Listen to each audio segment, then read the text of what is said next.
Bei kwa mwezi Februari 2026 umeongezeka na kufikia 4.82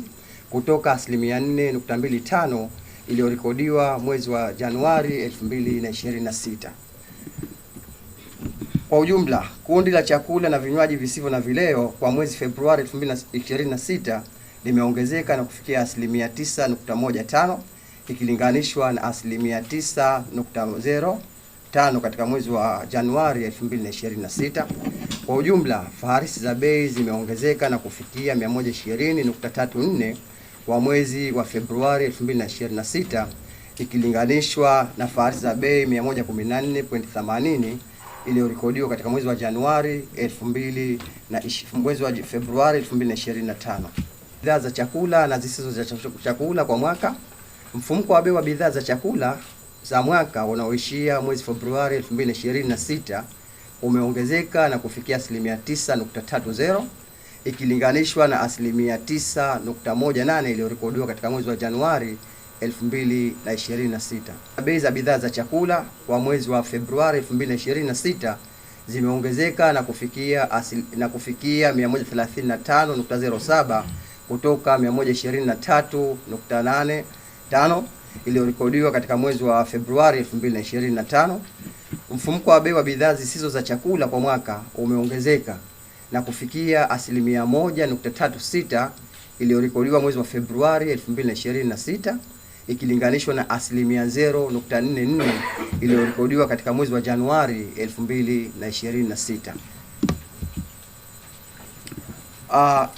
Faharisi za bei za bidhaa zisizo za chakula zimeongezeka na kufikia 110.31 kwa mwezi wa Februari 2026 ikilinganishwa na 108.83 iliyorekodiwa katika mwezi wa Februari 2025. Bidhaa zilizopelekea kuongezeka kwa mfumuko wa bei wa mwaka ni pamoja na mchele wa Mbeya ambao umeongezeka kwa 6.51, sukari unga wa sembe umeongezeka kwa 4.27, mkate wa Buffalo umeongezeka kwa 3.79, samaki wameongezeka kwa 8.68, mafuta ya kupikia aina ya sunflower yameongezeka kwa 1.25, mafuta ya kupikia aina ya oki yameongezeka kwa 0.79, ndizi ya mkono mmoja imeongezeka kwa 29.14, ndizi ya mprike imeongezeka kwa 16.96, gesi ya kupikia imeongezeka kwa 0.32, mafuta ya diesel yameongezeka kwa 0.24 na mafuta ya petroli nayo yaliongezeka kwa 4.36. Mfumuko wa bei wa bidhaa za chakula kwa mwezi umepungua na kufikia 0.50